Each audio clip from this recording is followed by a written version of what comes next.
Hello, folks. Welcome to Between Awesome and Disaster. This is your host, Will Carey. I hope you're doing well. I hope you're staying safe. Hope you're wearing a mask, and I hope you voted. By the time you will be listening to this, will be about 6 days from the election. I'm recording this on election day. I voted.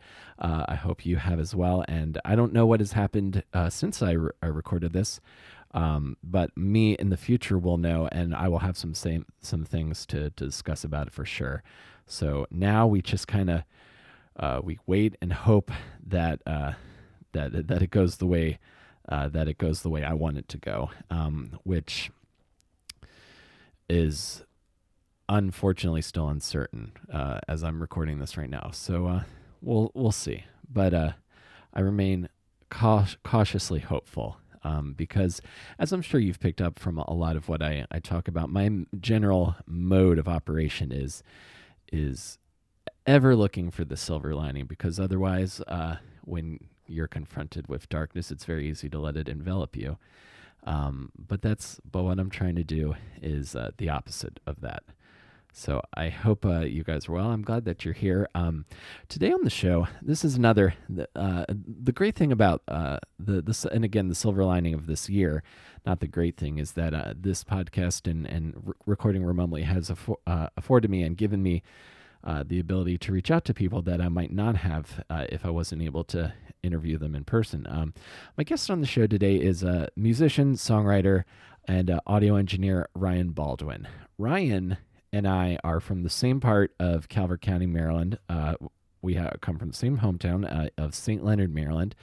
And Ryan, I remember when I was in high school, and you've heard me talk about this on the show before, the DIY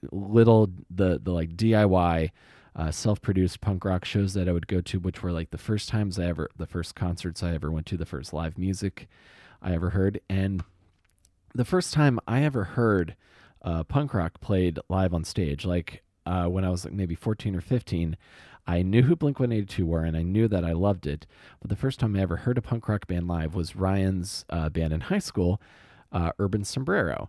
And I reached out to Ryan because he's been in several bands since then, and he does a lot of home recording and home audio engineering now. So I wanted to talk to him, because those first local shows that I would go to, and anyone from Calvert County who might listen to us, they were called, there were a couple. There was Slam the Christmas Tree, and Corrupted Cupids was another one. And I would go and see basically these like older cool kids that, from my perception at the time as a high school student, play music live. And I was just so enraptured with it all. I would go, the bands I saw, like, and in addition to Ryan's band, Urban Sombrero, there was other great bands. There was Corn Dog. There was a pop punk, ska punk band called Corn Dog, like a 311 rap metal style band, Hydrofex, who are still around.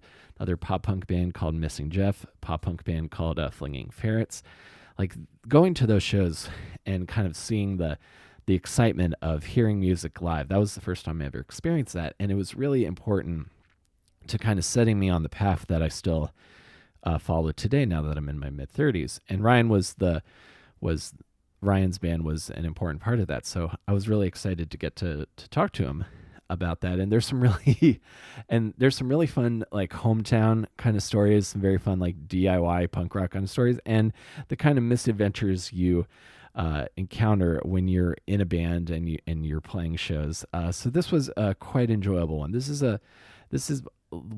what I've enjoyed doing a lot on the podcast lately, is talking to people who I haven't seen in a while and talking about music. And I'm really excited to share this one with you guys. If you enjoyed this podcast and feel like you know a friend who might be into this as well, let them know. You guys are my best advocate for getting other people interested in this show, and I appreciate all of you who do that. So thanks for being here. I hope you're doing well, and I'll talk to you guys at the end of the episode. But for now, let's go and chat with musician and former frontman of Urban Sombrero, Ryan Baldwin.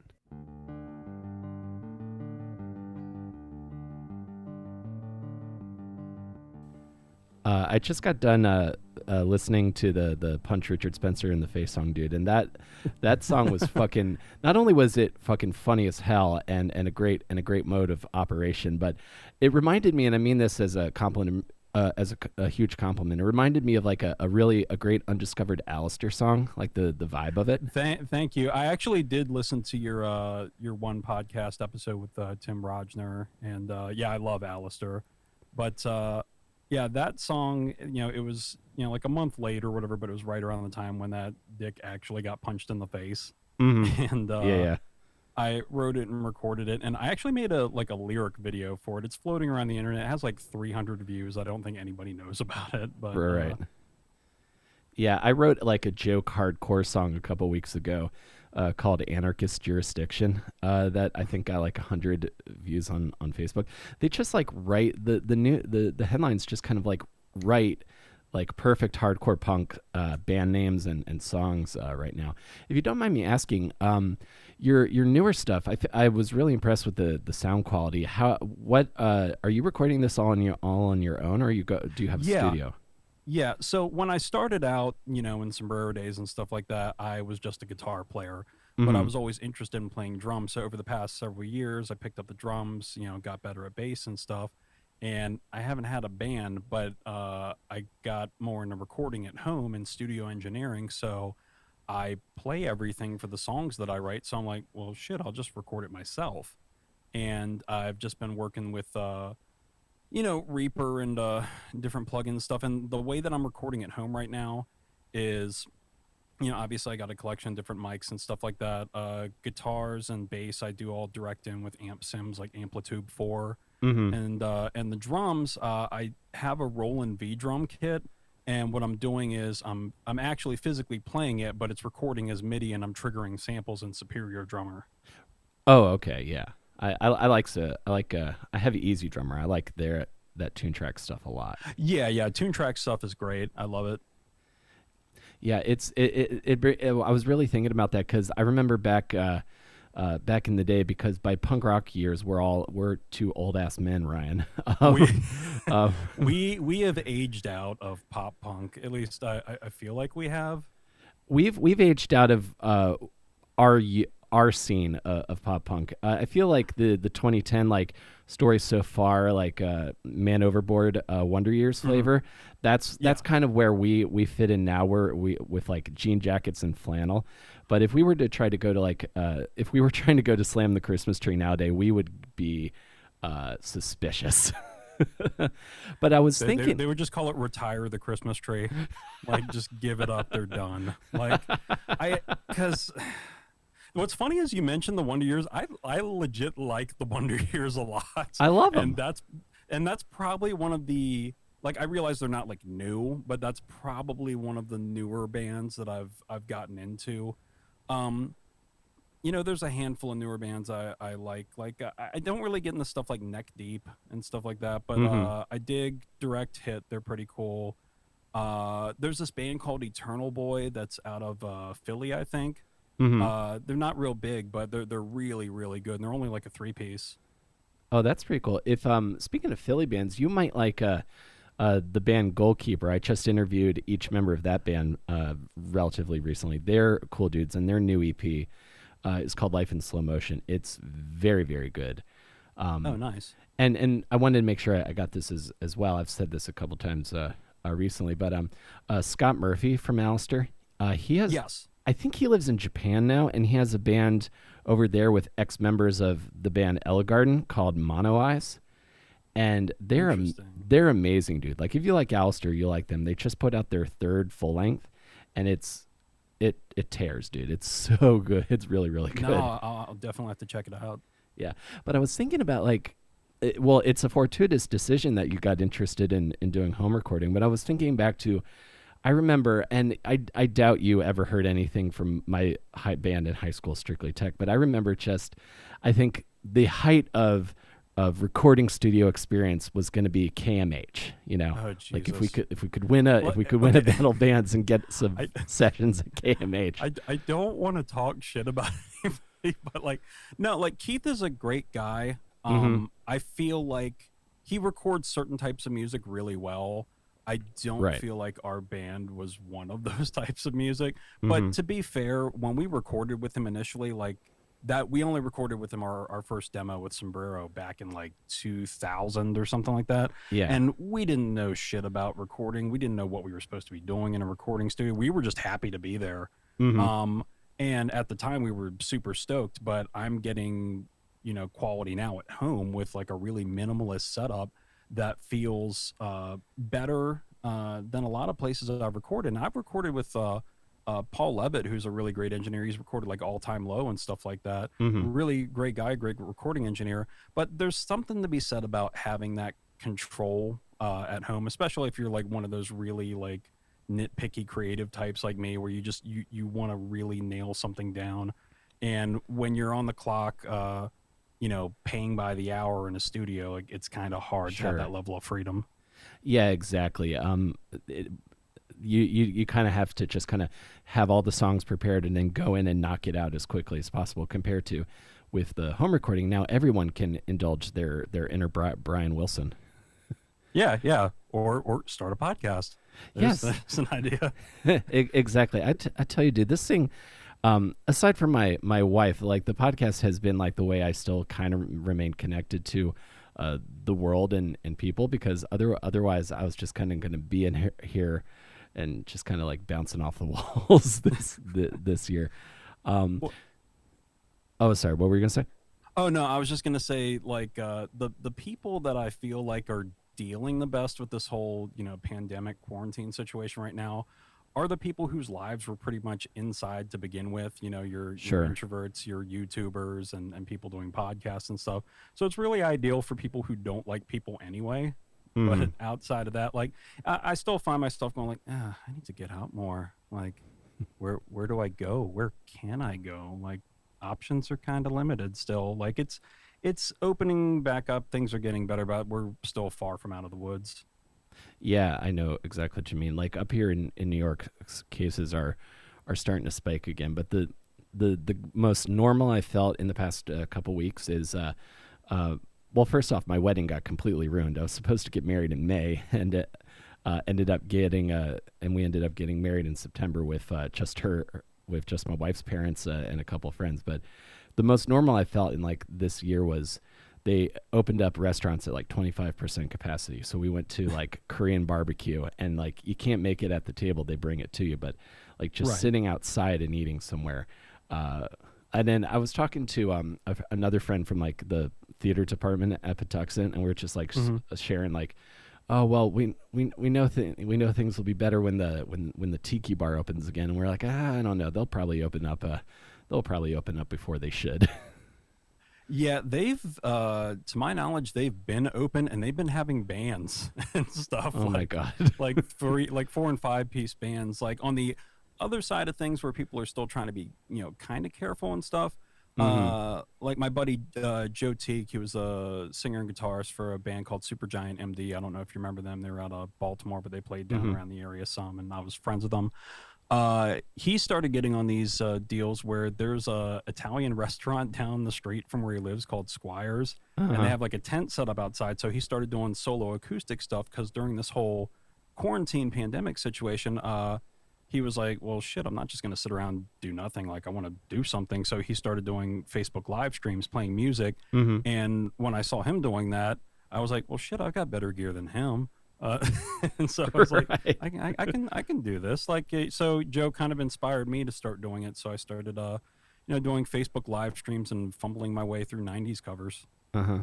That's awesome, man. And I got to tell you, I said it to you before, and so when I was in high school, and I was probably like 14, maybe 14 or 15 at this point, and I had only just figured out my life's direction a couple years ago, because a couple years prior, when I first heard Enema of the State, because like if anyone's listening to this, Calvert County, Maryland, where Ryan and I are from, is not a place where like if there's a whole like.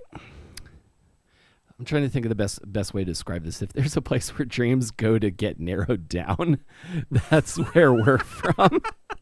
Because Yeah, if it, Calvert County, Maryland, where dreams go to die.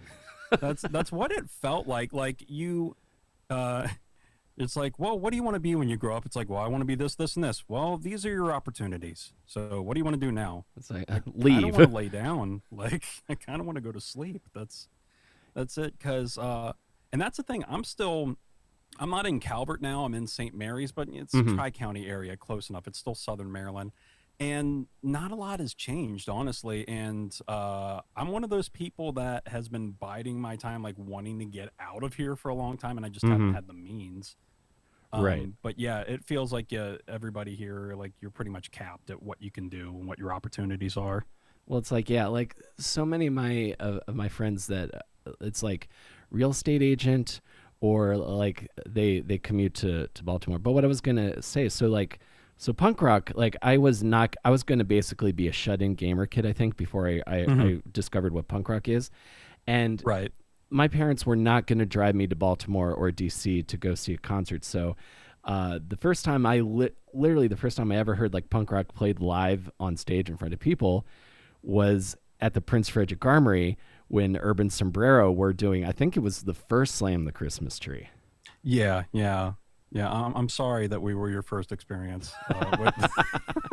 No, but no, that's awesome, dude. Like, it's I've talked about it with friends before and other people, and it's that whole notion of you never know who you're going to have an effect on or who you're going to influence or that Mm-hmm. who's going to be in the crowd and how it's going to affect them. So it's really cool to find out. Like I mentioned, my buddy Joe and Supergiant. One of the things that I Yeah. did on one of my streams after I'd done, was a couple in, I did a cover of a Supergiant song, and he was just like floored. He was like, it's crazy to me that 15 years after the fact, I'd hear somebody, even though it's somebody I know, like covering one of my songs, and that's really cool. 100%, man. Even like because I feel like ultimately that's what a lot of people, and especially a lot of artists and musicians, creative types, want to do, is have a positive impact on people. And that's exactly what you did. I still remember, because I remember like thinking that like you guys, and because I think you're a couple years older than me. I'm 34. Yeah, I'm 37. Okay. So you're probably like getting ready to graduate when I was a sophomore. Yeah, that Um, sounds about right. and I remember thinking that uh like you guys in Urban Sombrero, and like especially the dudes in Corn Dog and the Flingin' Ferrets, Yeah, yeah. and then that band N-Way from Boston that would come down on occasion, and then especially one of my favorite bands still, Patent Pending, played to Slam the Christmas Tree. Like Really? those shows were so important to me figuring out what I wanted to do. I just wanted so badly to be in the crew with you guys. No, that's awesome, man. It's funny because that same sort of like power struggle or like class idea between bands existed like within bands because, you know, we guys in Sombrero, we kind of looked up to Corn Dog, like they were what we aspired to be. Like, oh, they're so good live and they're Mm-hmm. awesome and this and that. We want that kind of fan base. And then I guess like we kind of felt like to the Flingin' Ferrets, like we were like elder statesmen, like we Right. were their elders. Like, here, let's take you along. We'll show you how things go. But I feel like the most Calvert County moment, but also the moment that I felt like I was cool with those guys, Mm-hmm. was I remember there was another show that we weren't playing, but Corn Dog was playing, and it was at like the Solomon's Firehouse. I think it was. Uh-huh. It wasn't Slam the Christmas Tree. I think it was another thing by Corrupted Cupids. That was the one that. Corrupted Cupids. Oh Yeah, yeah, and and I I'm remember they forgetting played Stupid. Hydrofax. They were in this scene Yeah, too. yeah, and they're still around, like Mm-hmm. in varying forms. But the most Calvert County thing there is I remember I jumped on stage to sing "Stupid Town" with Corn Dog, Uh-huh. and it was like, oh, local celebrity appearance by Ryan Baldwin. I'm like, nobody cares about this but me. I, Like, felt I'm cool pretty for a second.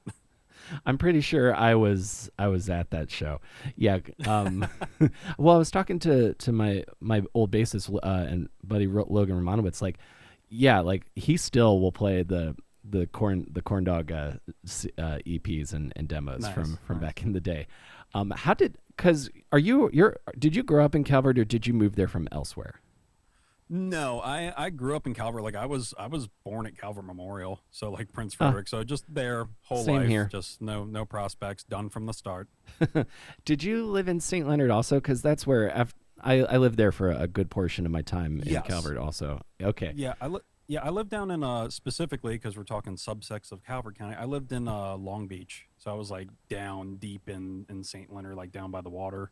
Yeah, yeah. So I was in I was across in that development across from Jefferson Patterson Park. Now people can go say hi to my mom if you keep driving. um, but it was like that kind of like it was such a big deal to like get somebody to like to get my dad to like, hey, I want to go to this thing, can you drive me? Because I didn't get my Yeah, license forever. It was even like even talking about that like classic pop punk narrative of like, oh, I got to get out of this town.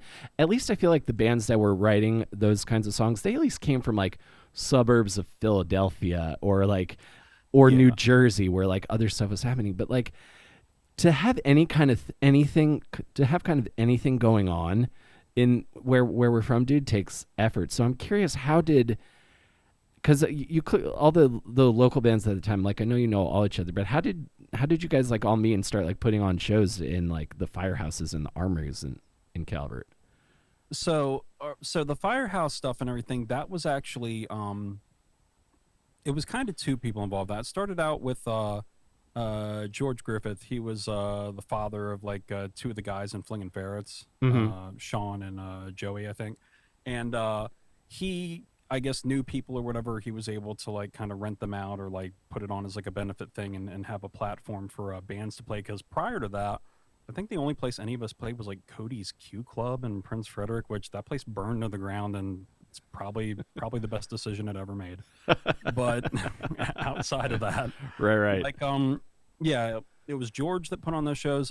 My dad actually had a part in some of them, but yeah, it was kind of like we really didn't have a whole lot of places to play around the area that weren't like Park Rock Fest or like Mm-hmm. Cody's Cute Club and random sort of non venues that were there. I know people played at like Hyperspace, I think, down in St. Mary's and stuff like that. Oh yeah, But I saw a few things there too. Yep.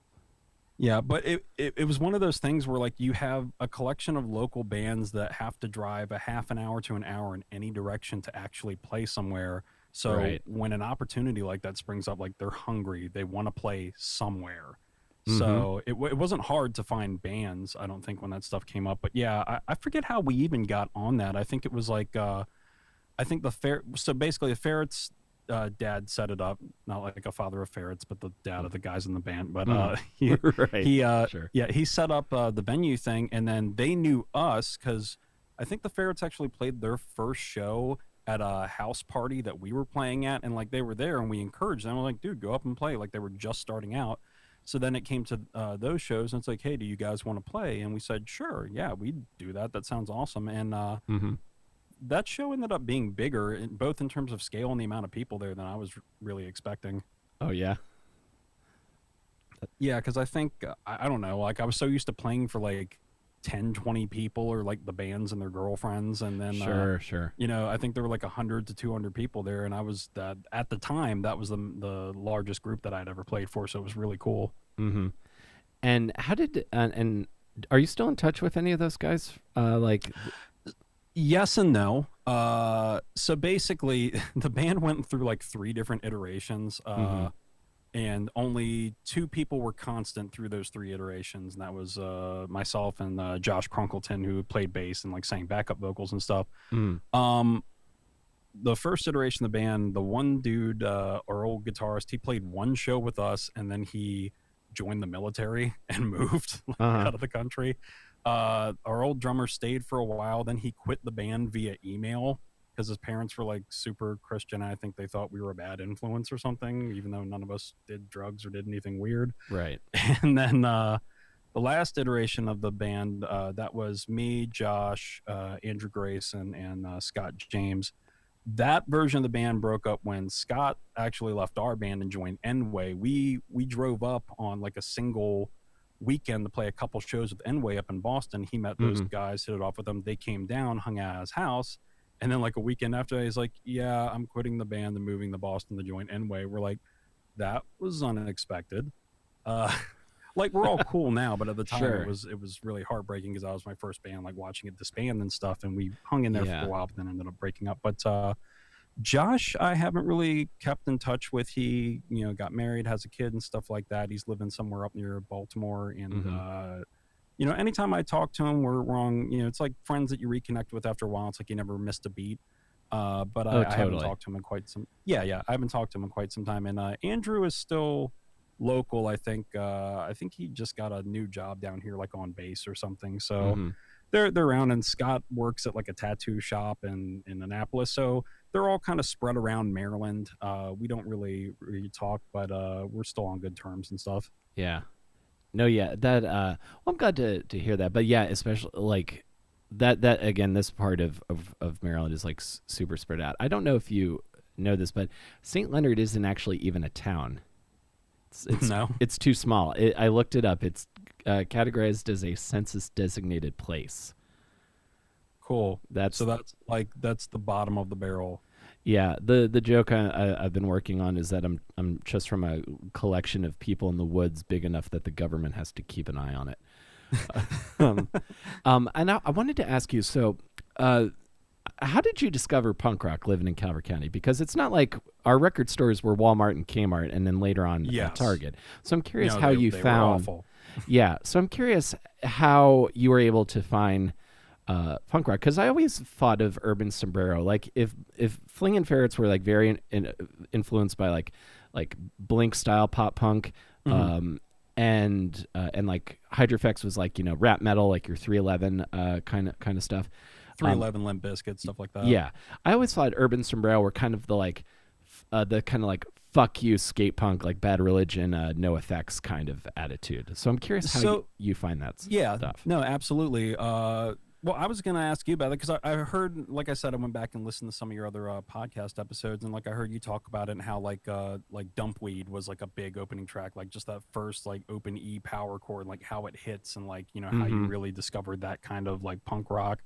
Like for me, I think my gateway bands are the same as a lot. Like I actually started out like when I started playing guitar, I was completely into grunge because that's what was going on at the time. So like Mm-hmm. I think the first album I learned how to play in its entirely on guitar when I got good enough to play that kind of stuff was like Frog Stomp by Silverchair and Mm-hmm. like a bunch of random Nirvana songs, and like I got deep into the B sides.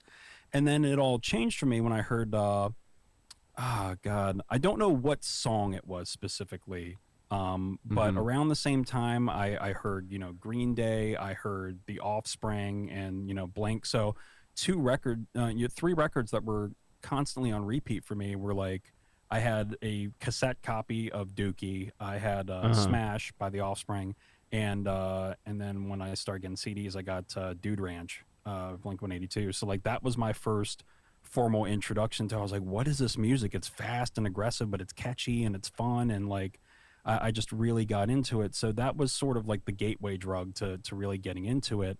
Mm-hmm. And where I split off and really started finding out about the sort of bands that you're kind of associating more with Sombrero, uh, I would have to give credit to one compilation, and that was Punkorama 5.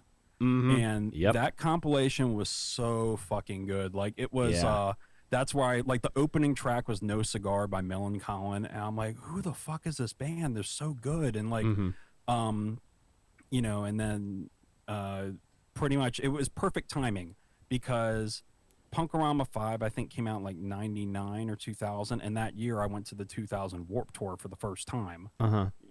The first Warp Tour I'd ever been to, and I got to see Millencolin live after just buying Penny Bridge Pioneers after it came out, Uh-huh. and then I lost my hearing during Millencolin set, and then the next band after them was Flogging Molly, who I'm like, who the hell is this? So I like between Warp Tour and that compilation, I got introduced to all these bands that were like good enough to have big followings and stuff, but they were epitaph bands and stuff, so they were outside the mainstream. So I that compilation introduced me to bands like Millencolin and Pulley and the Bouncing Souls and stuff. Mm-hmm. So I just ate it all up. I was like, oh, the like there's so much more than like just what I was hearing on the radio, and that's where I kind of went down the rabbit hole Yeah. and started taking in all that stuff. Your Alistair, Homegrown, stuff like that. Yeah. Yeah. Absolutely. Well, I'm vibing with this because that made those major label albums, like because Dookie was a big one that was on a major label, so that one was pretty Right. easy. That one was pretty easy. I stumbled across Alistair by accident because I was working at I think I was I don't think I was working there yet, but I did work at the Prince Frederick Kmart for a little while. And I remember just looking through the CDs and finding Last Stop Suburbia, and was like, oh, I've never heard of this band. Looks interesting. And I turned it around, and I saw that they were on Drive Thru Records, and I knew Newfound Glory. So I was like, oh, if they're on the same label, I'll probably like this. But I didn't get into like Anti-Flag or The Descendants or Fugazi until college, because those were like bands that you had to like go to Borders to find those CDs, which is insane to say now because it was way overpriced. But I was like, I got to get it. I gotta hear this stuff. I'm trying to think what else else was really important for me at that time. I also remember going on Amazon, and like Amazon used to have a category of CDs that was called emo, and I just remember scrolling through that and finding like Mineral or the New Amsterdams or the Get Up Kids through that. Nice. Yeah, this is kids. This is what before there was an algorithm. This is how we found ourselves. Back What's in the day. Hilarious about that, you're talking about the algorithm, like the in quotes algorithm, like everybody's worried about their privacy being taken and this, and I'm like, dude, you signed up for Facebook, you did all this. I love the algorithm. Like, no, it's cool, tell me what I like, just figure out what I like and give me more of that, and I am set. Yeah, I mean, it's worked out pretty well for me. That's how I've discovered like all these rad like Japanese pop punk bands and all of these and all this like super rad. Like I was probably never gonna like find out about like Lil Lotus or like emo rap or give Machine Gun Kelly's new album a chance without stuff like that. So yeah, I'm on board for it to a certain extent. Okay, so right. Yeah. I'm curious because there's about a 20-year gap in between the last time I saw you and this conversation we're having now, which is, it's great to talk to you again, man, because I've got fun. No, definitely. It's been a minute, as the kids say. Yeah. So Urban Sombrero kind of starts to fall apart towards graduation, and then what happens after that? Well, actually, so it was after graduation. Like, basically, Sombrero, I guess the full shelf life was something like 2000 to 2003. So we were all graduated at that point.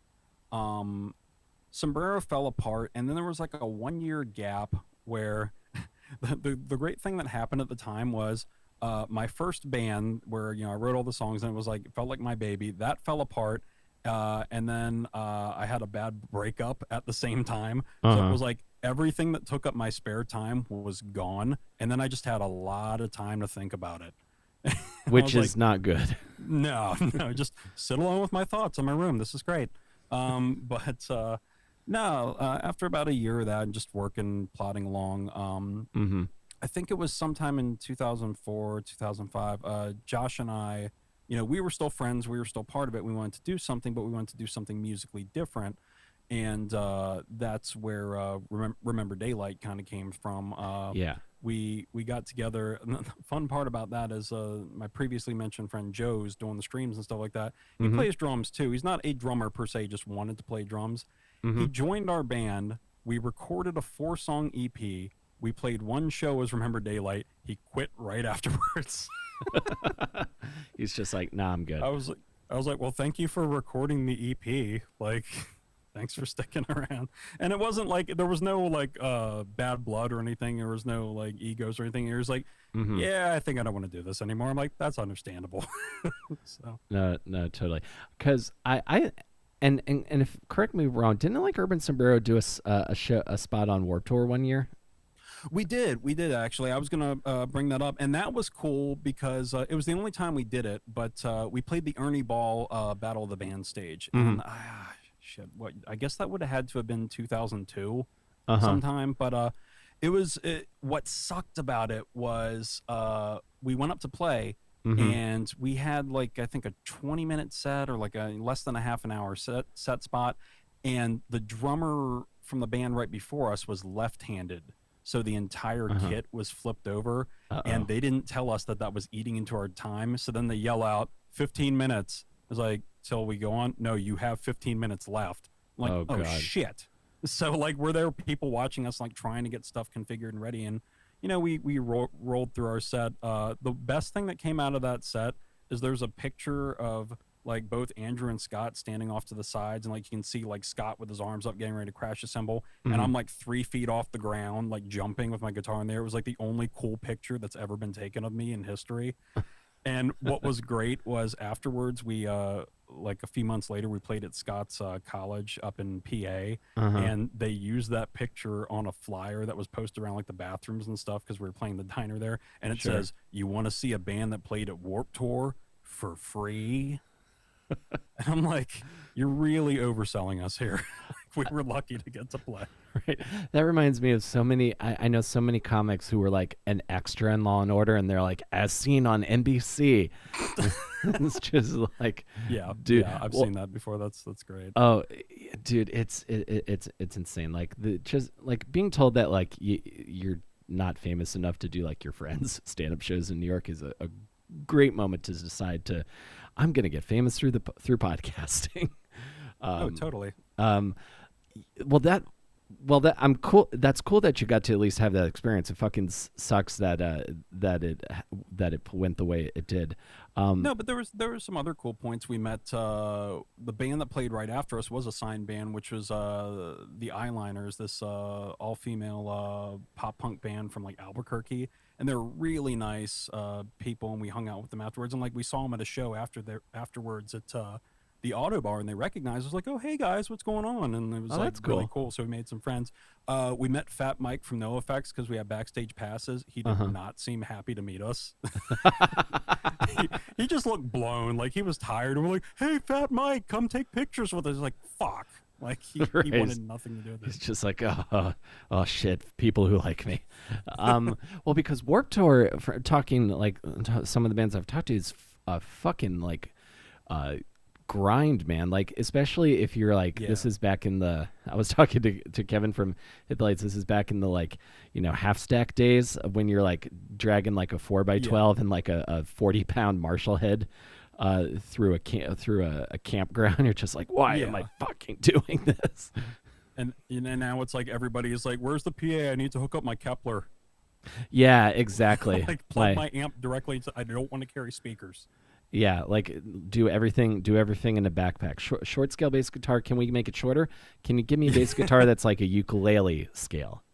Can you match it to a first act acoustic? I still like talk about like PTS instrument PTSD. Like I still have like because and this is very classist of me because I still have a negative association with Schecter and Cort guitars because I those are the do. only Yeah. two brands that you could get. But I was like I remember when I first got a Fender, I was like, oh, I'm somebody.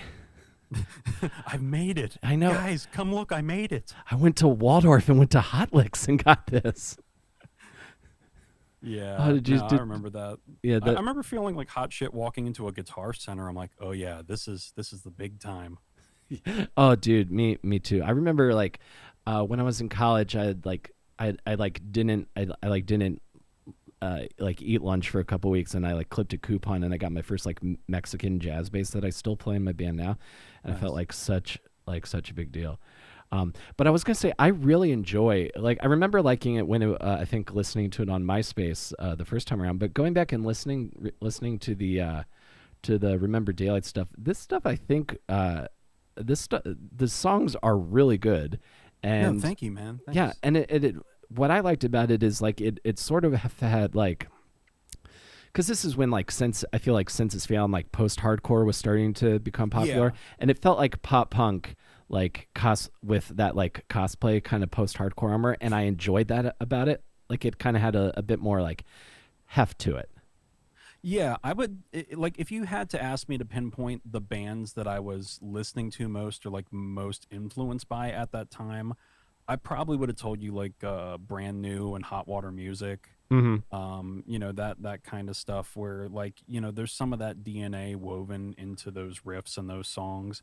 And Lyrically, it was a departure from the sombrero stuff because back in the sombrero days, it's kind of like when you're first learning to play anything. You learn to play songs that are easy or that you like or whatever, and the stuff you write pretty much apes that. It kind of copies it to a T because you don't really know anything else. You don't really know how to be yourself yet. Exactly. You're still And finding your voice. right. And when I was writing Sombrero stuff, it was very much a case of, okay, well, pop punk bands write about girls and love and relationships or joke songs about farts or whatever and stuff like that. Mhm. So that's kind of what you do. And as time went on, or when we were going to start Remember Daylight and I was writing songs for it, I was like, I want to feel like I can say something serious and be taken seriously. Mhm. I think the hardest thing when writing a song is being really open, and it's almost like ripping a page of your diary out and handing it to somebody and being like, "Here, read this." Yeah. And but for some people, songwriting that way can be really cathartic and like getting it off your chest. Mhm. But I can also see how on the other side, it can be kind of scary and, kind of like reliving, a lot of those, painful memories or stuff Sure, if yeah. it's something that was really personal to you. For me, it was a combination, but it was good to get it out and talk about different things and different feelings and stuff. And, I think that's something that I never really felt comfortable or there were a handful of songs in the Sombrero days that like I look back and I'm like, I still think that's a decent song, or I still like the lyrics from that song. Like something like, Pessimism, My New Religion, or like Quiz Show, like those Mhm. songs were kind of more broad and more life related and not just trying to be jokey because I was afraid of like, being trying to be serious and being laughed at, basically.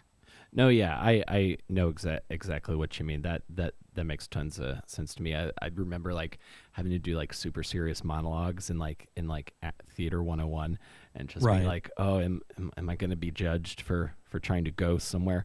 I know exactly what you mean, dude. And especially like I relate this to comedy as well, because there's the more kind of like there's the more kind of like confessional, like one man theater piece kind of comedy that's Right. popular now with like Mike Birbiglia and Hannah Gadsby and such, Yeah. compared to like the fuck you, like more like tough crowd with Colin Quinn style. Right. Whereas Right. Right.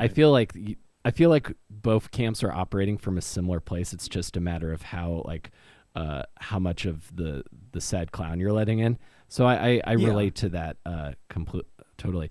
And was Remember Daylight also in Southern Maryland, or were you guys somewhere else, based somewhere else? So it's funny because we kind of originated from there. At that time, I actually moved to PG County, and I was living in like Greenbelt, like closer to Josh and everybody else and stuff Mm-hmm. like that. So um, that was me, Josh, this guy Matt Mills, who he actually passed away. I don't know if you remember him at all, but he actually died like back in March of last year. Oh no, I Uh, don't know if I knew him or not. Yeah, well, That's unfortunate. he was in the band, and then this guy Nate Safchuk, who was our drummer, he lived in Bethesda, like off of River Road. So Mm-hmm. we went up to his place and practiced because he had like a full, big basement that was heated and kitted out. It was like high class for us for practice, Sure. and so we were technically based, I guess, out of his house. So I guess Bethesda, but yeah, that's kind of where we started from and played out from there. And it was the same deal as Sombrero. Like there was nowhere to play around there directly, so most of Mm-hmm. our shows were in Baltimore or DC and stuff like that. Mm-hmm. If you were doing shows in Baltimore, so maybe like Autobar, Fletcher's. Yeah, Fletcher's was probably my favorite venue in Baltimore that we played because it wasn't super big, like it wasn't intimidating. The stage was like a decent height, the sound was good, and like people always showed up. Mm-hmm. And I just dug the environment there. Um yeah, we played Fletcher's, the Brass Monkey on occasion. That place felt like a hole in the wall. Yeah, um the Brass Monkey. I remember that. yeah. And then Auto Bar, Sidebar, a handful of other places like that. Oh yeah, a Sidebar. I think it's still hanging in. My friend Mike, I opened for his album recording there a bunch of years ago. Um, Oh, nice. and you might be, I don't know if you know this, but the record theater is set to make a return in the Is it? next couple of years. Yeah, it's been closed for a while, but it's coming back, because that place was magical. See, yeah. No, Wrecker's one of those places that I wanted to play but never got the opportunity to. I played like a Saturday afternoon like local show there once. You know, you definitely feel like a rock star being on the same stage of as like, um, I mean, I guess, man, at that time, I was just, I was good. When I got to college, I was like, I'm going to go to I'm going to go to every single band I recognize at this place. So I was seeing like, I saw Anti-Flag and Motion City Soundtrack there a bunch. Nice. But the first show I ever went to at the Wrecker was Shinedown. Uh, How? Like, how did that happen? well, I think this was when only their one album was out, and I think they were maybe on like month 22 of like 2 years of pretty steady touring. So Gotcha. they weren't big yet, but they sounded great. Oh no, I bet. Like Yeah. I've seen plenty of. I've never seen them live, but I've seen plenty of videos. Like they sound great live. Yeah, they put on a good show. It was the first Wall of Death I was ever in. That was scary, Nice. but kind of fun. It's funny because like I do like some Shine Down songs, but I wouldn't consider myself a fan. But I definitely, as I've aged, I have that sort of like Patton Oswalt approach to music now, where it's like I don't hate anything anymore. Like there's music that I don't listen to, but I don't talk about it. Like I used to have to fucking tell you that like I don't Right. like that music. Yeah, I was definitely that way for a while also. Because when you're younger, I feel like you're kind of identifying yourself and your tribe, and one of the ways you do that is through like your taste in art and music. Right, And then right. and then you get older, and then and then you realize like, oh, I can dial that back a little bit. But then and the other thing for me was like, punks can be as hypocritical and closed-minded as the system that they're supposedly rebelling against. Like if you don't Oh, they fit, absolutely can. if you don't like fit the uniform or what their definition of punk is, but somehow those people all forgot that like the Ramones and the Clash were on major labels. Yeah, yeah, and that's why one of those big, like older original punk bands that I never cared for was like the Sex Pistols, just because of the whole backstory and everything. And plus, I just didn't really care for their music. Like there are plenty of, better old school punk bands that I think of that are representative of the genre. Like old, Hmm. Black Flag and Minor Threat stuff or Bad Yeah. Brains, shit like that. Oh, Bad Brains, especially that band in DC is like one of the best hardcore punk album in my Yeah, opinion. yeah, definitely. I like the Damned as real. I think their music kind of holds up. I never Um, really got into them too much, but I've heard a few songs here and there. yeah, the Damned have some good songs. X have some very cool songs. Um, Yeah. the that kind of scene. And how long was Remember Daylight around? Remember Daylight was around, I feel like from like 2004 to 2007, because what happened there was I stuck around in that band, through that time, and then uh, I forget who left during that, or we kind of broke up in that case, and then tried to stay together for a bit with different drummers, and like the Scott situation with Mm-hmm. Urban Sombrero, it just didn't work out. Yeah. And at that time was when, late in life, into my early, heading in the mid 20s, I decided to go back to school. So Mm-hmm. it was kind of like, okay, well, this isn't working out anyway. I hate my job and what's going on. I want to change. So let me go to school for something I really wanted to do. So I ended up going to the Art Institute of Washington, which is in Arlington. Mm-hmm. I was going there studying graphic design. Oh, cool. And I was actually in another band for a time while I was there. I was in a band with my buddy Joe from Supergiant, a band called Media Darling, Mm-hmm. which is cool. And that was kind of cool because it was a case where I was lead guitar and backup vocals. So, like, I wasn't in the front. Like, I could kind of take a back seat a little bit. And as Yeah. long as I practiced and knew my parts, like, I didn't have to do anything else. It was great. Like, the lack of responsibility was awesome. I was like, oh, I just show up and play, and that's it. Cool.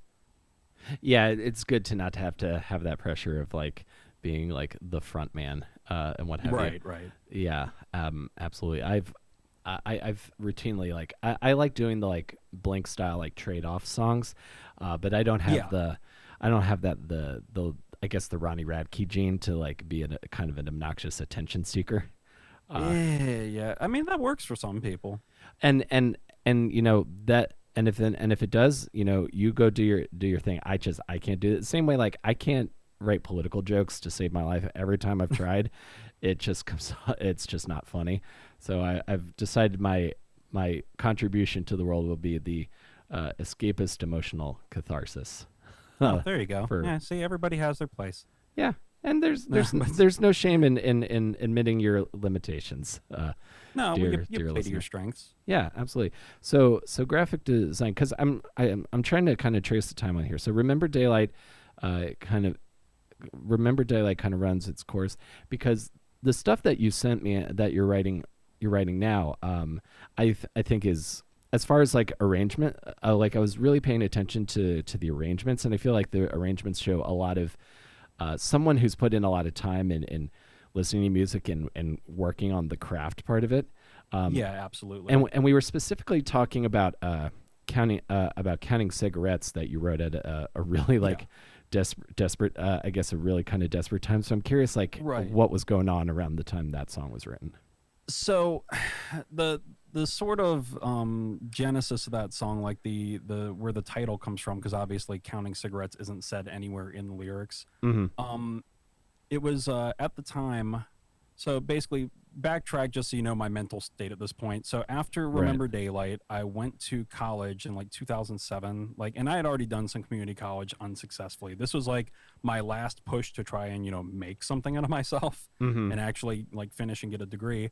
Um, so this was 2007. Around 2009, we were in the middle of the big, economic downturn. Right. So suddenly, my once great credit was no longer good enough to secure the loans I needed to fill in the gaps to continue going. Uh, all the money dried up. Like basically, tuition was covered and housing was covered. Like I couldn't afford supplies or anything. I couldn't even afford to eat. Oh, that And I fucking was sucks. scrambling to find a job. And of course, at the time, nobody was hiring. People were losing jobs. Yeah. So I watched as everything that had a bill attached to it, like either got cut off or went away. Like my car got repossessed. Like all this stuff Oh happened. shit. And then I had to move back home at the age of 27 with no degree, a shitload of debt, and nothing to show for it. And lo and behold, because that's the way karma works, I ended up having Right. to work at Fast Stop for 2 years, which was my Fuck. personal hell. And Yeah.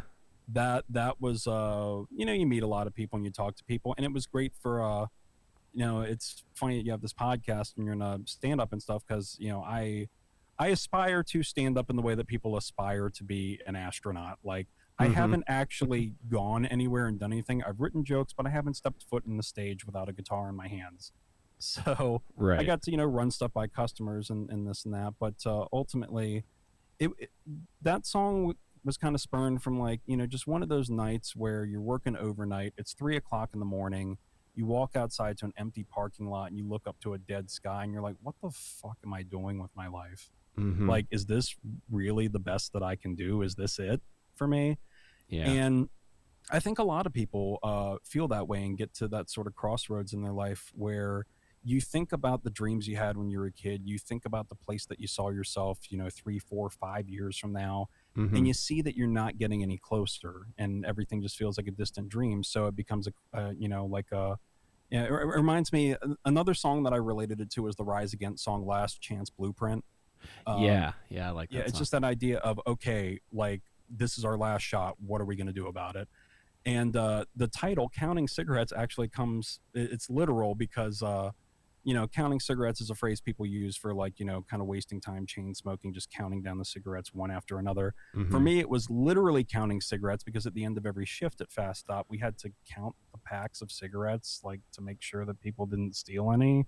Right. So, yeah, that's the high class sort of business that we ran. Oh gosh. Was this the one in Lesby or St. Leonard? St. Leonard, St. Okay. Leonard.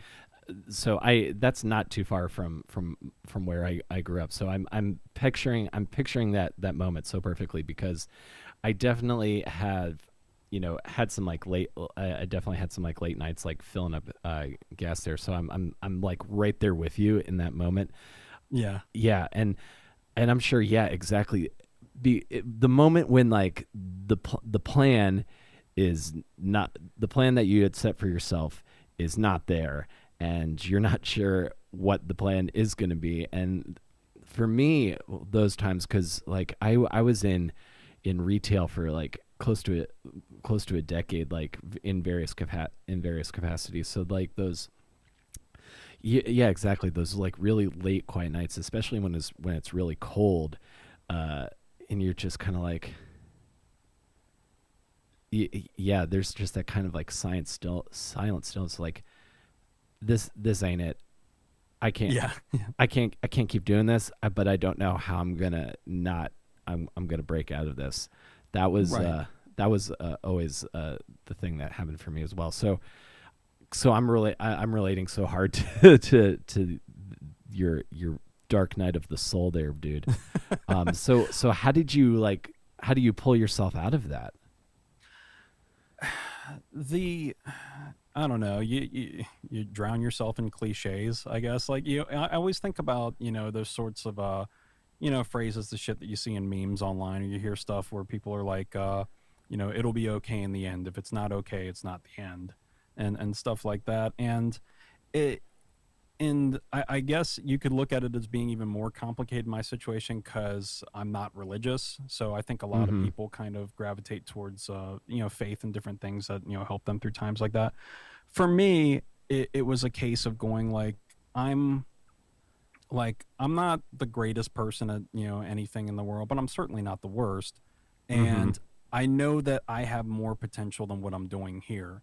And as long as I'm alive, there's still potential for those things to happen. Absolutely.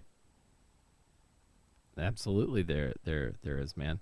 And yeah, exactly. Like you're not done until you're dead. That's Yeah, and if you're this. dead, then it doesn't fucking matter. So like at that point, who cares? You just bury it and moving on to the next one. Yeah, it's kind of a it I feel like you and I have a similar kind of It's like optimistic nihilism that when yeah, it comes to it's Schrodinger's failure.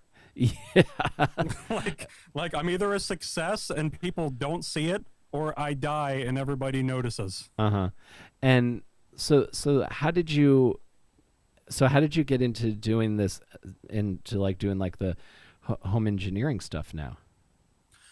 So it's funny because my path to studio engineering and home recording was much like my path to playing the guitar, which is I taught myself and I did it wrong for a long time. Mm-hmm.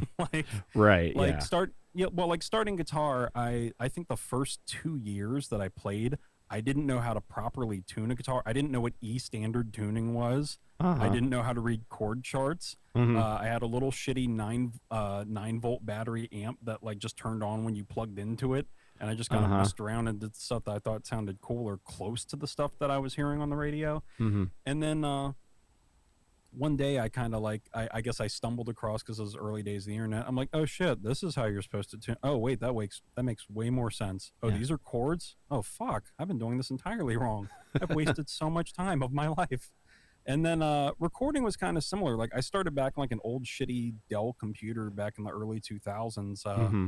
cutting crappy demos with like a line 6 tone port or like a Ah, guitar yes, port. line Just 6.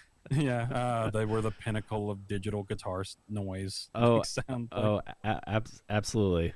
Spider 2, and oh Spider yeah, 2 and new metal, a match made in hell. pretty much, pretty much. Oh dude, back in the day, like if you remember correctly, my live amp that I was rocking was a Crate 212. Mm-hmm. Oh, is that the one Uh, that had the kind of lights, the like red lights yeah, on the knobs? and it had like built-in effects that weren't good, of course, because they're Crate effects. Mm-hmm. But yeah, it got me through, and it was the best we could do at the time, and I still got to play fun shows with it, so that's worth it. Absolutely. But yeah, but studio recording, like basically it was, I started back then. I did little stuff here and there. And at that time I didn't know how to play drums or anything, and I didn't have a Mm-hmm. good vocal mic, and I didn't know anything about like acoustically treating space, to make it sound better, or Right. different mic types, or where you're supposed to mic stuff or what you're doing. I just kind of did it. So I would demo just guitar parts for songs, just as ideas. And then as time went on, as the internet grows and more resources out there, you kind of go down the YouTube rabbit hole. I'm like, oh shit, I could do this. I'm like, well, how do I make recordings that sound like, those big radio recordings and this and that? And you just spend hours and hours watching shit and learning that, oh, the problem isn't that I don't have great gear. The problem is that I don't know what the fuck I'm doing. So Yep. you kind of you get better over time, and it is, you know, it's all just about practicing and working at it. Like I know the quotes about depression, but it's kind of like that quote from the episode of BoJack Horseman, where he's like trying to he's trying to get in better shape and he's jogging. And he just like keeps passing out or like hates it, and a old guy jogger comes up to him and he's like, "Hey man," he's like, "it gets easier, but you got to do it every day. That's the hard part." Yep. I absolutely relate to that. That's how I started doing this podcast. I went on YouTube. I was like, okay, what mics do you get? Well, I also remember Googling what does Mark Maron use, and just like, oh, okay, I'll find that stuff. Okay, that stuff to use. You can, yeah, if you're into, you can learn so much. And the thing is, you don't have to be, because I think what sometimes stops a lot of people is that there's like a something stuff they need to have, or place they need to have before they can start. You really don't. You can fucking suck and it's okay. But as long as you're making something and trying to get better, just Right, do right. it. That's the biggest mental hump I've had to get over is the notion that if it's not perfect, it's not worth doing. And like that is, that's kind of like the whole fear is the mind killer thing. Like if you get so wrapped up on the notion, like I still struggle with it. If you get wrapped up on the notion of, well, if it's not going to be perfect or if it's not going to be good as I think, it can be, then, why bother doing it? Or like, what if nobody hears it? Like, it doesn't matter. Like you should be doing it for you first and foremost. Mm-hmm. And if other people get on board with it, then great. And that's the end goal. But ultimately, you've got to be doing it for the right reasons, and the reasons are because it's something that makes you happy. Absolutely, I've always thought that, because otherwise, if you're making something that isn't happy, that's you might as well just have like a regular job. That's Right. I've always I've always felt like that. And like what also gets me, what makes me optimistic is because like I feel like the way entertainment is nowadays, sure there's like, and I'll apply this to my comedy career specifically. Sure, there are comedy clubs where you have to like impress or be good enough for that person, Right. to perform there, or I guess you would have to impress this band to be able to open for them, or go on tour with. But with the way, and it of course makes me mad, because like trying to find all the stuff that cuts through the noise, because everybody can make everything. And now I think the issue, like for for art on the internet, is going to be like curation in the next few years. um Yeah. but like we're all just kind of like out in we're all just kind of like all out in the wilderness with like our song, and our songs are like signal flares, and we're trying to just get people's attention. It's just like, It's like the Wild West all over again. But I think music is in a really interesting place right now, mm-hmm, because there was that weird transition where it went from being major labels and even big indies and stuff were the gatekeepers of what success could mean for a band, mm-hmm, because they had all the distribution, they had all the connections, they had all the sort of platform for people to be seen. And now where you're at is like it's a lot more free form, it's a lot more open. But and there was a brief window where there were like labels trying to spend 360 deals on bands and stuff and just wrap them up into their entire empire. Like, hey, we'll cover your album cost and touring and all your merch and this and that. We'll just take all of it, like all the money, yeah, pretty much. But you'll be famous, so it's great. But now it is a case of everybody has open opportunity, and if you play it smart, you can get your voice heard and get out there, and you don't really need labels the way that you did before. The mm-hmm, downside, or the sort of paradoxical nature of this, is that music is essentially free now. Like yeah, it used to be the case of like the music was the product, and then the band went on the road touring to sell the product. Now it's like music is just another form of advertising. And music and videos went from premiering on MTV and VH1 to like premiering on YouTube.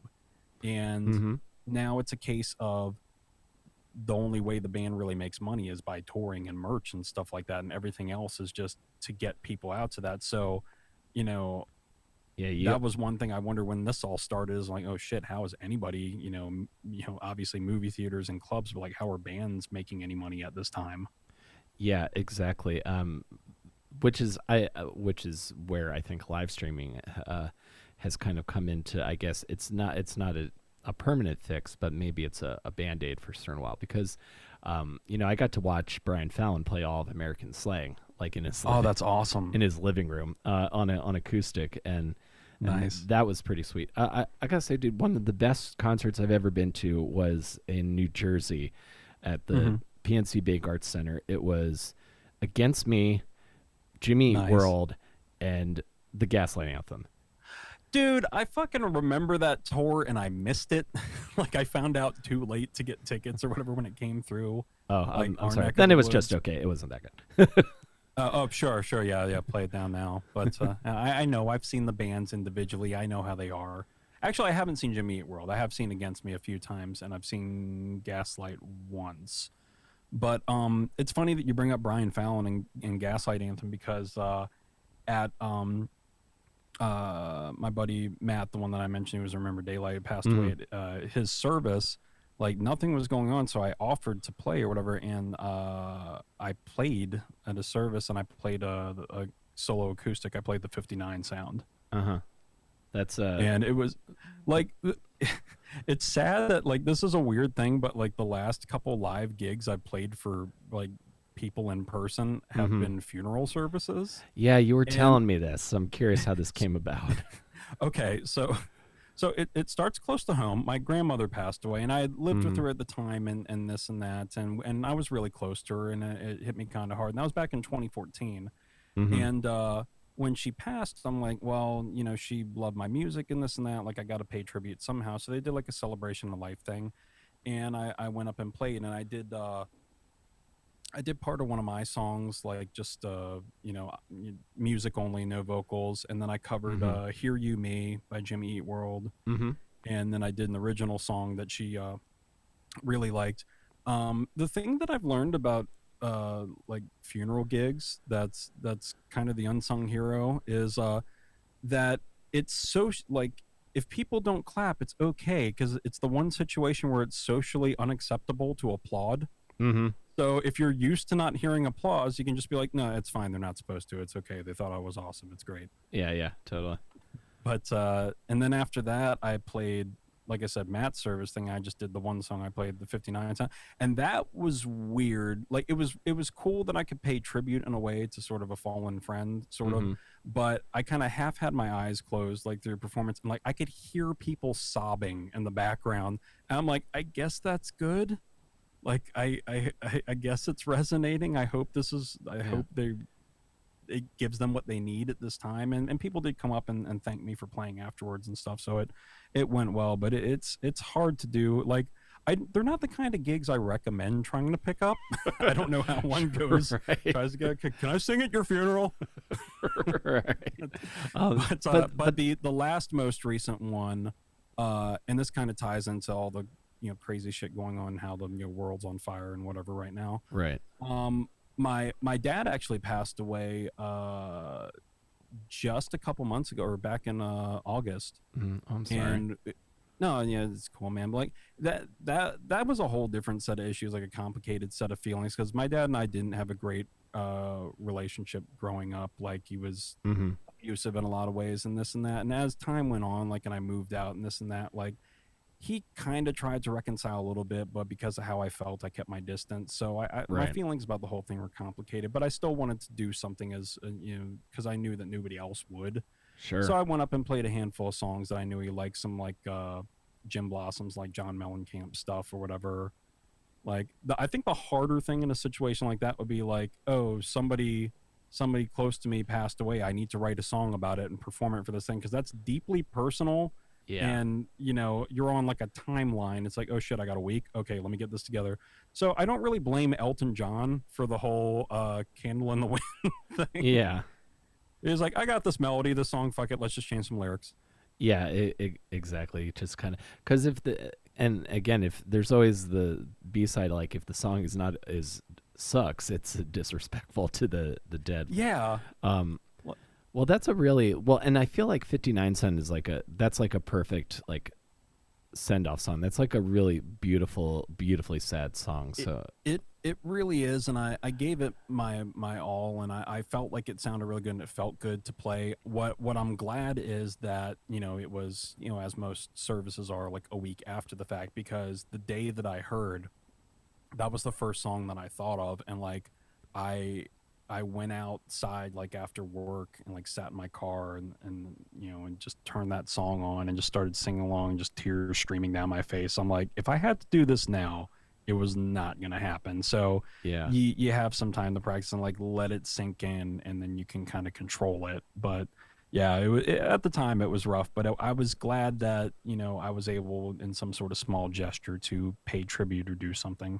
absolutely. And it's probably very even if he's not there, it's meaningful, Right, 100%. right, right. Yeah. Is there something you is there something you want to create musically that you haven't done yet? Is there like an album, or do you want to form another band again? I do want to form another band. So the newer stuff that I sent you, the like Counting Cigarettes and like My Resignation, there's a couple other things. They're labeled with a sort of project name that's not really a band, which is Steady Now. Mm-hmm. That what's funny is in all the bands I've been in, that's the first one where I've chosen the name, because it's always somebody else came up with something like, "Hey, what about Urban Sombrero?" This and that, and like I got outvoted, Right. so Sure. that's what we went with. But the name Steady Now was draws influence from two different band lyrics from bands that I really like, and one is a Gaslight Anthem lyric, which is from I Could Have Been a Contender. Mm-hmm. The lyric, there's a dirty wind blowing, there's a storm front rolling in, there's an SOS in the sea tonight, steady now, soldier hold fast now, like that whole thing. And then from the Hot Water Music song Drag My Body, the lyrics stand to hold steady now, take a step and show them how, take a step, begin again, after all we can only do, we can only do our best. Mm-hmm. Like that idea about starting over and kind of giving things your best shot, even if you don't know that it's gonna be anything or that you're gonna make it. Yeah. Because again, you're doing it for you, and it's going to better you. That's Right. the most important thing. Well, dude, I gotta say, like this new stuff, I feel like is like I was saying earlier, is like it's very catchy. It's very well recorded. I feel like there's No, thank you. absolutely. I hope that these songs get to be played in front of people. I don't want to make too abrupt of a swerve here, Hmm. but because there's some other stories from your career that I know you were telling me about that Yeah. I'm curious about as well, including one that involves the band of a guest on the show. So Yeah, I do yeah. want to get back. It wasn't Will. I'll tell you that. I figure not, and I do want to get back to, before we close out here, I want to talk about guitars and like stuff that you're doing now. So you told me about a story doing a show involving the band Cartel. I was curious what that story Yes. was. So the lead up to that was funny because there was this whole battle of the band thing going on at College Park, University of Maryland College Park, because that's where Josh, our bass player, was going to school when I was Remember Daylight. I know it And well. well, we played the first round. We barely lost and didn't win, but then they did an online voting thing, and then somebody related to Josh found out that you can vote from the same IP address up to 10 times. So Mm-hmm. we had friends gaming the system for us to get us voted back into the final round. Uh huh. And then it happened, and then the band that legit won like saw us, and they fucking knew, and they just go look at us like, "Hey, way to rock the vote, guys!" And we're like, "Yeah, it's totally." So we got on the final show, or actually that was a case where we opened for like the pie tasters and stuff. But then later, because of the type of band we were in, the music had, we're like, "Hey, you guys played on the Battle of the Bands thing before. Do you want to open for Cartel?" I'm like, yeah. Uh Like, huh. why would we not do that? So that was probably the biggest show that I think I've ever played, because it was the Grand Ballroom at the University of Maryland, and there were Mm-hmm. like 700-800 people there. It was like pretty well packed for the space that they had, and we played right before Cartel. I think it was just us and Cartel, and we were like two songs into the set, and I broke a string, and I'm a poor musician, so I don't have a backup guitar. Right. And I'm like, oh fuck, there's 800 people waiting here for us to continue, and it's going well so far. What do I do? So I'm on mic, and I'm asking for the guys from Cartel. I'm like, excuse me, somebody come from Cartel. I broke a string. Can I please borrow a guitar? And nobody heard me, or if they did, like, they couldn't respond fast enough. Sure. So I looked off stage, and I see like a guitar rack with multiple guitars. It's all Cartel's guitars, and I'm using like my musician's friends / Guitar Center knowledge. I'm like, okay, that guitar is a Les Paul Jr. That's a $700 guitar. That's a Les Paul Studio. That's like $2,200. I'll take the $700 ones. Yeah, well, it turned out to be dude's favorite fucking guitar. So my God. I picked it up. I took it on, and they were tuned down a half step, so I like tuned it up, and I look off stage. And I didn't know who the guy was at the time, but there was a guy just standing there, like mad dogging me, looking at me from the stage, arms crossed like a bouncer, just tapping his foot like, you're going to fucking get it. I'm like, and I looked at him and I mouthed the words, I'm sorry. And then we went on, we finished our set.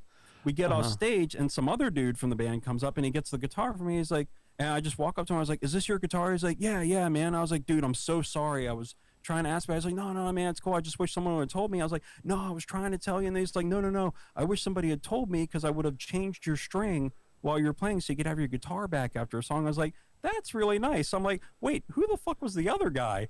And it turned out that it was the bass player. I'm like, it's not even your instrument. Like, why are you mad? Right. But the thing I felt bad about afterwards was, like, for me, it was just something that I had to do in the moment to get the show to go on. Sure. And I felt bad about it. But then apparently that bass player went and gave shit to the sound guy. He's like, why don't you fucking stop him? And the sound guy's like, I'm not fucking security. Like, I'm not going to stop him from taking, screw you, I'm running sound.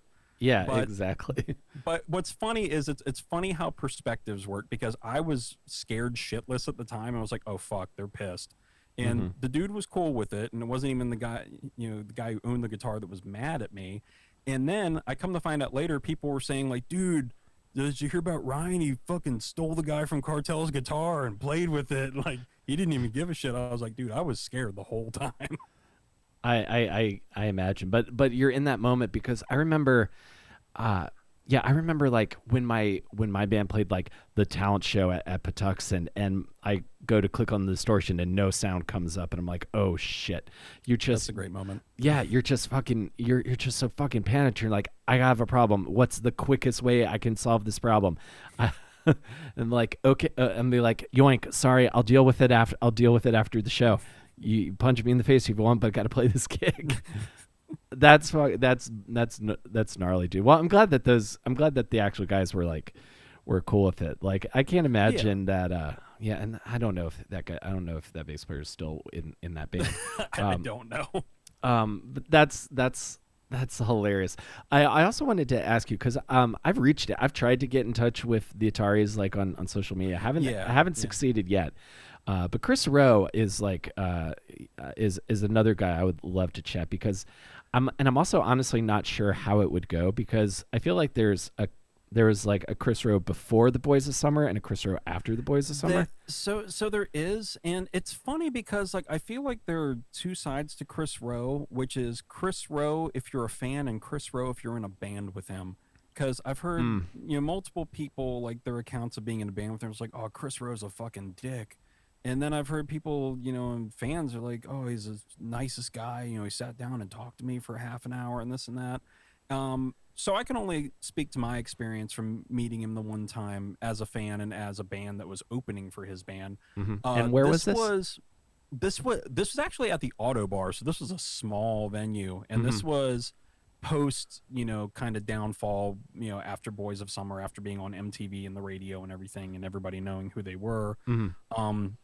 So, like, there were several band member changes at this point. Like, Chris was, pretty much the only. It's kind of like how, like, Trent Reznor is Nine Inch Nails. Nine Inch Nails is, Trent Reznor and whoever's playing with Trent Reznor. Yeah, like, exactly. That's kind of how it is with Chris Rowe and the Ataris, or like Max Bemis and Say Anything when they're playing. Yeah, it's effectively a solo project with basically, or like kind of what Brendan Urie has going on with Panic at the Disco. Like, he's pretty much the only original member now. But so what happened was we opened that show, and we played, well, actually no, we were like second band, and but we played right before the Atari, so like we crossed each other on set change, and apparently we were doing good because like Chris Rowe was like off stage talking to somebody, and I think we covered "Plowed" by Sponge like at the time. Uh-huh.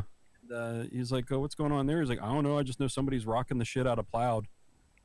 And so I was like, "That's nice to hear." But we were crossing each other on stage, you know, me picking up my pedal board and stuff like that, and getting out of the way, and him bringing stuff Mm-hmm. on. And I stopped him for a minute, and I was like, "Hey, man, I'm Ryan." He's like, "Hey, I'm Chris." I'm like, "I fucking know who you are." Uh-huh. Like I'm the nobody. But Right. I said, "Hey, man, I just want to say, you know, a lot of the songs that you wrote over the years and different albums and stuff, you know, meant a lot to me, and you know, got me through some hard times and stuff like that. So just kind of thank you for writing those songs." Mm-hmm. And he was like, "Wow, man, thanks a lot. Like most people just like our stupid songs." And I was like, "I'm sure I'm not the first person to thank you for something heartfelt that you wrote, but I just looked at it this way. I'm like, yeah, it's probably going to come off as kind of cringy and really fanboyish, but when am I ever going to get this opportunity again?" Oh, totally. And you have to absolutely take those moments when they present themselves because Yeah, absolutely. yeah. And I feel like some there's sometimes like maybe some people don't know quite what to do with that. But again, like I always feel like back to if I ever create something that someone like really enjoys or helps them, I I would feel like warm about it, certainly. But yeah, you absolutely have to take those moments when they arise. Just out of curiosity, I'm trying to remember the guitar that broke the string at the Cartel show. Didn't you used to play like a blue Stratocaster back in the day? No, I had a so way back in the day I was playing like a black and white like Squire Strat Uh huh. like for the longest time because I couldn't afford a better guitar. When I could finally like save up money and get my own stuff, I had a Fender 50s reissue Strat. Uh huh. It was Olympic white, so that kind of like cream, like off white, with the Oh yeah. maple fretboard. Mm-hmm. And I customized it in terms of I got like the Graph Tech like string saver saddles because I broke strings all the time because I always played like nines, like really light strings, Mm-hmm. so I could bend them really easy. And I had a George Lynch Screaming Demon humbucker, like a Seymour Duncan in Uh the huh. bridge Yeah. put in. That guitar got stolen.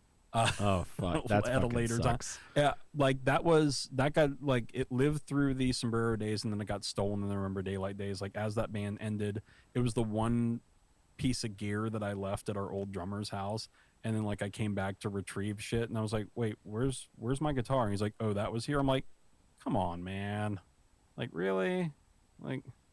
And you know, it had like basically after mods and stuff, it was like a $900 guitar, so that Mm-hmm. was probably my biggest singular loss. The guitar that I broke a string on though at that Cartel show, and the guitar that I still have, I had it since like 2004. Mm-hmm. It's just a Gibson SG Standard in like the Heritage Cherry Red. Uh huh. It's a solid guitar. Like the only thing I miss from it is like I guess the lack of any sort of like tremolo bar, but like I never really used it, so Mm-hmm.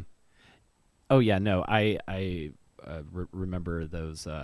I that Gibson is that SG is a wonderful guitar. I've never felt like I have no desire for like a Floyd Rose tremolo or nah. the only like crazy mod I've read a lot about the Evertune bridge system. Uh, Yes, Rise Against uses them, from what I understand. Yeah, I was watching a video with Chad from Newfound Glory, and he was basically Right. like doing this crazy bend on a power chord, and it was not changing at all. Uh, so I was like, oh, maybe I need to do one of that. I mean, it's an expensive modification. I would just need to like find a guitar I would be okay like putting that amount of hurting on. But that thing looks that system looks really You, awesome. you'd be like one of those people that buys the really cheap car and then gets expensive mods put on it that are worth like the value of a much nicer car.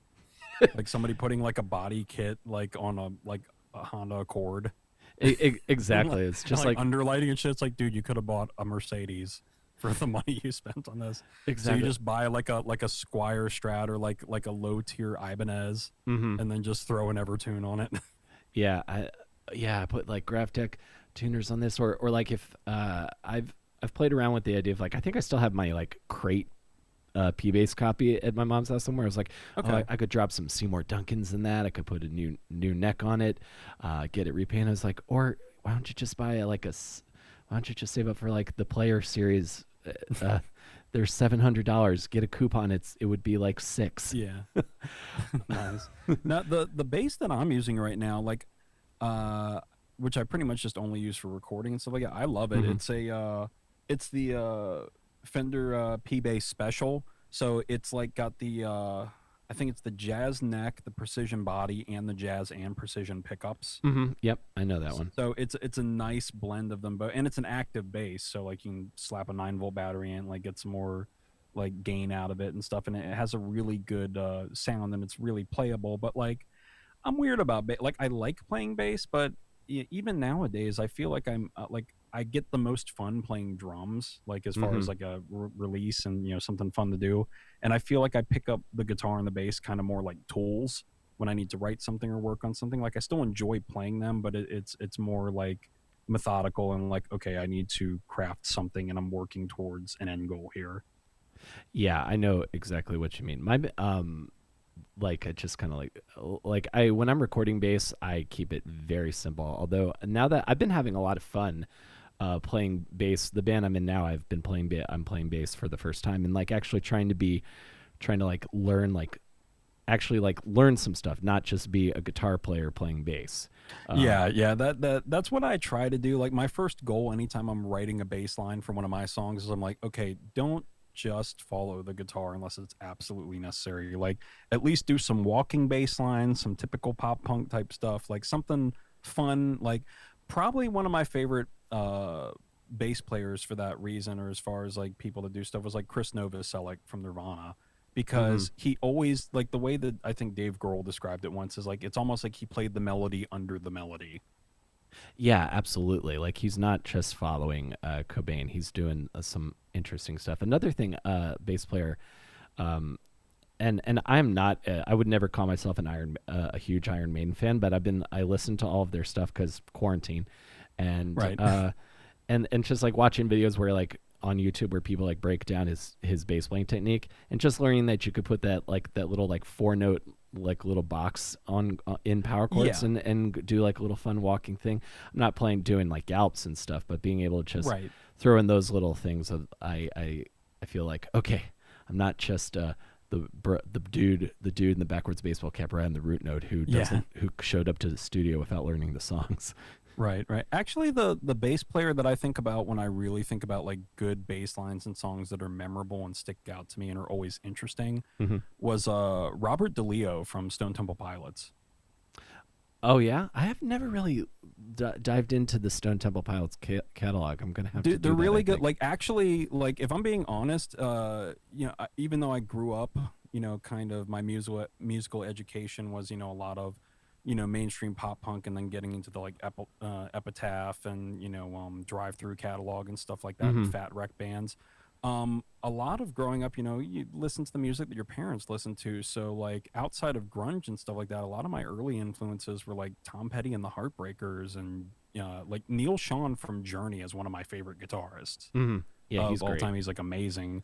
And I've seen Journey like 3 times, if that tells you anything. But like one of my favorite guitarists from like just a writing standpoint, because his leads would be sloppy and stuff, but like his guitar parts were always like really cool, was Dean DeLeo from Stone Temple Pilots. Hmm. Because this was this guy playing, rock songs with, distortion, overdrive, and stuff like that, but he's playing like jazz chords and like weird, diminished, like infused sort of stuff. And it gave this really like interesting feel to songs that couldn't be replicated with just power chords. And I'm like, that's really cool. Like you hear something like Plush, or like tripping on a hole in a paper heart and stuff like that, and like Hmm. like the one Remember Daylight song, The Burning Year, like the chords I do in that song were very like Dean DeLeo influence. I'm like, I want to do something that like these specific chord voicings have a purpose, and the song wouldn't sound right any other way without them. Absolutely, absolutely, absolutely. I loved that song. I also really like Emerald December is another one of my other favorite Remember No, thank Daylight you. songs from the ones you sent. Um, I'm vibing with what you're saying here because I've slowly but surely been like getting into math rock and like Midwest like twinkly emo. So I'm probably going to tune a guitar to like D A E C sharp E or whatever that There tuning you is. go. There Probably you go. going to do that to a guitar soon and like, okay, I have no idea how to make chords on this. Let's just start putting fingers places and see what sounds twinkly. You're just like, all right, Dad, Gad, what the fuck? How do I do this? Oh, Like, or just buy 5 guitars so that you can have them all tuned up to play the entire Goo Goo Dolls catalog at any given time. exactly. Now, Dad Gad's an old friend of mine because I was really into Stained in high school, and I really wanted to play that song Epiphany. Okay, gotcha. That cause it's always raining in my head. Aaron Lewis's like political views kind of make it hard to still like that song. Yeah, yeah. It's like Stain's Gone Country almost. Yeah. Well, Aaron Lewis put out like 2 country albums. Right. I think the saddest like rock band to country transition for me, because I was a huge fan, was Lit. Like Lit was such a great like pop rock, like punk tinged sort of band in the mainstream, playing like alt rock. And then the past 2 records they went like straight up country, and I can't handle it. I did. It's not what I want. I did not know that, but I'm curious. I'm morbidly it's curious. Not great. They have a song called Cruise, I think, is what it's called. But like even in their videos, like you can see like the style of dress has changed and whatever, and you're like, I grew up on this band. I remember My Own Worst Enemy. I remember Miserable and like all the other stuff that came with that. This is not that band. These are imposters. This is not what I want as a fan of this band. Oh my! I know exactly. It's kind of like how every metalcore band. Like I've been watching the Punk Rock NBA YouTube channel, and like at a certain point, every metalcore band like turns into like a DC 101 radio rock kind of band. Yeah. Like they all just tune to Trop D, and they're just like, all right, big power chords and music festivals in the Midwest. Here we come. Write me that check. Yeah, I always think about that. I saw that meme that's like a joke. It's like, we only play the hardest rock, in your face, gut busting, none of that pussy shit. Up next, it's Imagine Dragons. That's an excellent rock and roll DJ voice, dude. Thank you. I also wanted to ask you before we get out here, because it's been really great getting to chat with you again. No, man. yeah, it's been great talking to you, man. Yeah, you're saying you do like radio and like voiceover stuff now also? Yeah, so the problem I struggle with is that I'm one of those people that I have so many different interests, and they pull me in different directions, because like obviously music's always been a big part of my life. I've gotten in the studio recording now, and I'd love to collaborate and engineer and record and produce bands. I want to get in the stand-up, and voice acting is something that I wanted to do, because I love video games and cartoons and stuff like that. So any opportunity as I find for that stuff. I actually was supposed to be part of a like a Fallout 4 radio mod, but I dropped out at the last minute because, and it's funny, it ties into current things, because I found out that I very much disagreed politically with the guy that was putting everything together, and I'm like, yeah, if I can't drop out of this when I'm not getting paid for it, like what does that say about me? Like there's nothing complicated about this. Like just distance yourself from this and walk away. But I've done some different voice acting for like audio dramas and stuff, and it's definitely something I want to get into if there are opportunities for it. I've done radio ads for my work and stuff like that, which I kind of get paid for, I guess. I don't know, but like not really. Yeah, it was like I'll do ads, I'll make music and do voiceovers. It's cool. Yeah, that's my plan for 2021. Is I'm gonna I had a couple of gigs before the pandemic doing voiceover, so my plan is to go harder on that in the new year. Because again, what else have I got nowhere to be. Yeah. Well, dude, this has been great. Is there anything else we can plug before we get out here? What if people want to find your stuff, where can they find it? Nope. Actually, yeah, I've been doing a good job on the internet side, keeping things up to date, I'm sure. You can look me up with some songs that I have on SoundCloud. You can look me up on soundcloud.com/Ryan Baldwin Audio Engineer. You can find me on Twitter. That's another social media platform that I routinely ignore at Rybald Humor. That's RYBALD Humor. And yeah, that's all I got. I got random stuff. I'm thinking of starting a YouTube channel again. These are all just things I haven't done. So, the plan is with the Steady Now stuff, I want to try to release an EP or an album hopefully in the next year. Very cool, man. And I think I definitely think you can do it. You know, if you need someone to hold you accountable, I could message you like, hey, how's the song going? Don't do that. Okay, I won't. No, that would help probably. Well, cool, man. Well, I'm glad that you're doing stuff that brings you joy. I'm glad you're still making music, and it sounds like mentally you're in a better place, even if you're not out of the woods. I like hearing that you're still doing stuff, because that's just something that brings me a lot of joy when someone I haven't talked to in a while, again, and especially someone who's like has like a milestone as far as like my development as a human. I'm glad they're still doing the thing that I saw them do that I enjoyed. So yeah, definitely. It's good to talk to you, man. One more thing before we get out. This will be, I think, a great way to put a button on this. You have one more thing you were telling me about with a show in Los Angeles. Oh, so the last thing let me bookend this by saying, like, every once in a while, like, it's nice to kind of hear a random compliment for something, or somebody that kind of gives you a little bit more motivation to keep going on.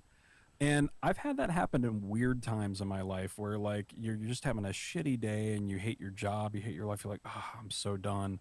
And I remember one time I was working construction. I was loading up the back of a pickup truck in a Home Depot parking lot at like 8 o'clock at night. It's dark out. Mm-hmm. And some random dude walks by and unprompted just says to me, he's like, hey, someday it'll all be worth it. And I'm like, who are you and why are you talking to me? Like, in a similar vein, I went to punk rock karaoke at the Viper Room in Los Angeles, California, and it was cool because it was like Darren Pfeiffer from Goldfinger on drums, and like Greg Hetson from Bad Religion on guitar, and like some other guys, like Stan Lee from the Dickies was playing the other guitar. I'm like, holy shit, like Killer Clowns was my childhood. and to go up there and play with these guys, like, you're part of the band. And like, yeah, a lot of people just go up and treat it like karaoke, but I went up and treated like I was part of the band, because that's what I was there for.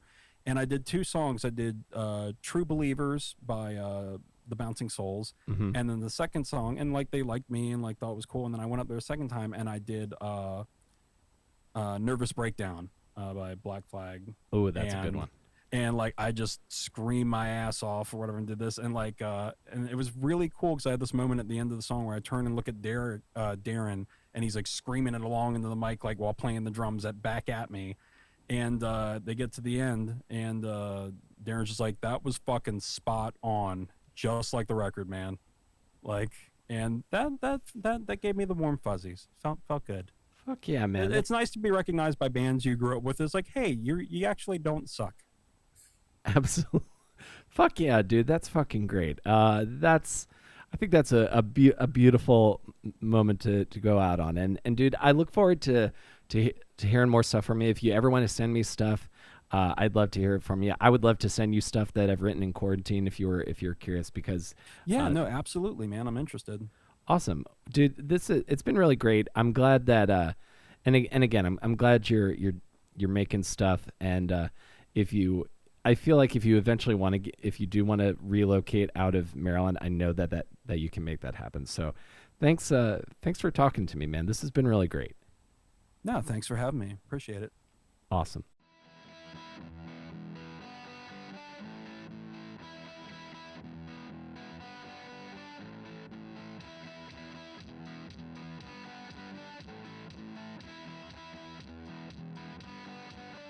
There are very few people that I speak to on this podcast who kind of understand my experience, not only growing up in the place I did, but also the love and desire to create music and see what where that could take me. And Ryan is not only an incredibly thoughtful dude, but I've been listening to his music since I was a teenager in high school, and he continues to make incredible stuff. If you're curious, I will have a link in the description to his SoundCloud. You can also go to soundcloud.com/Ryan Baldwin Audio Engineer to check out this the stuff that he is making over there. And I wouldn't and if you're a fan of pop punk, you will enjoy his stuff. So go check it out. Thank you guys for being here. That is our show for today. If you enjoyed this podcast and think you know a friend who might as well, you guys are the biggest advocates for and help when it comes to growing the show. So thank you for that. We are available wherever you get your podcasts: Apple, Stitcher, Spotify, and Amazon Music. If you want to get a free month of Stitcher Premium, you can go to stitcher.com/premium and use the promo code AWESOME in all caps. And your first month of your Stitcher Premium subscription will be free.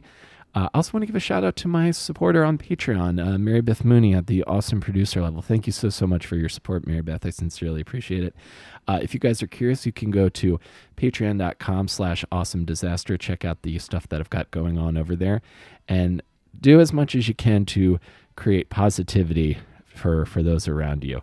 And even if even in the state of turmoil and uncertainty, at least doing that will be able to make not only yourself feel a bit better, but do something for those closest to you, which is ultimately what I think most people would want to aspire to do in this world. So thank you for being here, guys, and I will see you next time between Awesome and Disaster. Stay safe and wear a mask.